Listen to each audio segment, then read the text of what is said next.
এক কুষ্ঠ বিপ্র ছিল, যার নাম হলো বাসুদেব।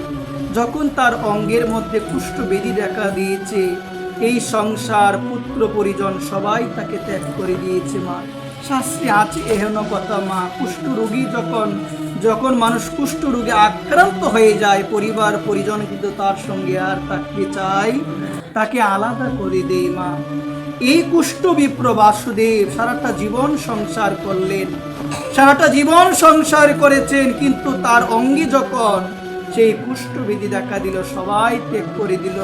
একটা দূর দূরান্তে এক গ্রামের মধ্যে তিনি অবস্থান করেন। কেউ তার কাছে যায় না, কেউ তার সঙ্গে মিশে না, কেউ তাকে স্পর্শ করে না, সবাই তাকে দূর দূর করে, সবাই তাকে তাড়িয়ে দিয়ে।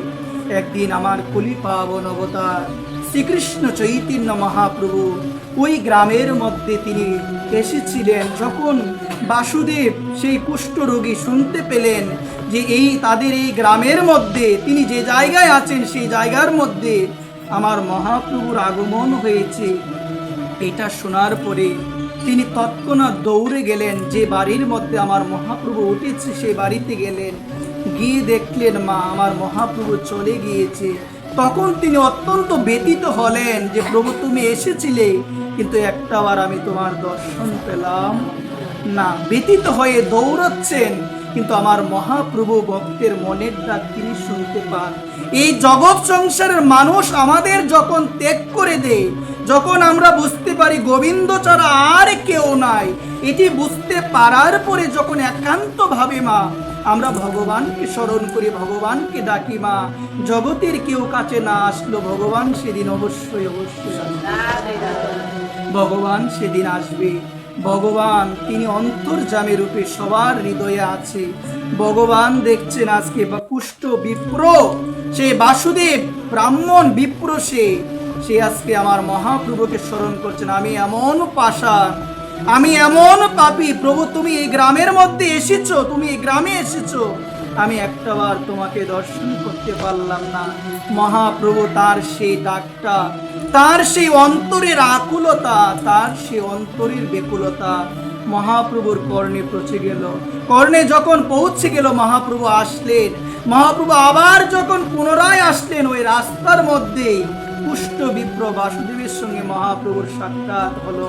মহাপ্রভুর সাক্ষাৎ হওয়ার পরে মহাপ্রভু দুই বাহু আলিঙ্গন করে, দুই বাহু উড়িয়ে যখন সেই বাসুদেব বিপ্রের কাছে যাবেন, বিপ্র বলছে প্রভু তুমি আমার কাছে এসো না, আমি কুষ্ঠ রোগে আক্রান্ত, প্রভু তুমি আমার কাছে এসো না, তুমি আমার কাছে এসো না, কেউ আমাকে স্পর্শ করে না প্রভু, সবাই আমাকে দূর দূর করে তাড়িয়ে দিয়ে, কেউ আমার কাছে এসে না, কেউ আসে না আমার কাছে।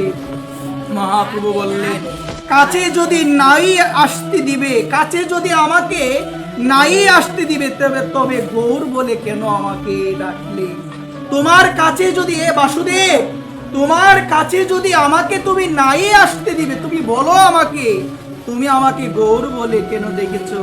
আমার নাম গৌর হরি, তুমি আমাকে গৌর হরি বলে ডেকেছো, এখন তুমি কেন আমাকে তোমার কাছে আসতে দিবে না? এই কথা বলে মহাপ্রভু যখনই তাকে আলিঙ্গন করলো, তার অঙ্গ থেকে সমস্ত কুষ্ঠ দূর হয়ে গেল। একবার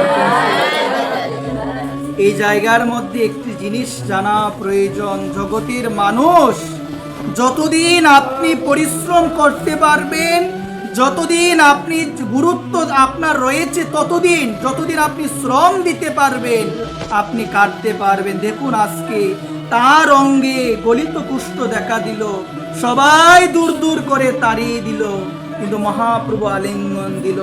মা আমরাও একটা নিবেদন করি, মা অনেক সময় কারো অঙ্গে কোনো কিছু থাকলে অনেক মা বাবা আছে আলিঙ্গন দিতে চায় না, কিন্তু মহাপ্রভু বললেন এই যুগে পতিত পাবন কাউকে তিনি দূরে সরিয়ে দিলেন না, অত্যন্ত পাপী জগাই মাদাইকে উদ্ধার করলেন, শিক্ষা দিলেন। এই যুগে তিনি পতিত পাবন রূপে এসেছেন, বললেন তুমি কাছে যদি আমাকে নাই আসতে দিবে, তাহলে তুমি গৌর হরি বলে কেন তুমি আমায় ডাকলে? কেন ডাকলে গৌর হরি বলে? এই জন্য গৌর হরি বলে যে অন্তরের অন্তঃস্থল থেকে দুই বাহু উত্তোলন করে বলতে পারে হ্যাঁ গৌর আমি তোমার হলাম, গৌর বলেন সে যদি অনন্ত জন্মের পাপীও হয়, আমি তাকে আলিঙ্গন অবশ্যই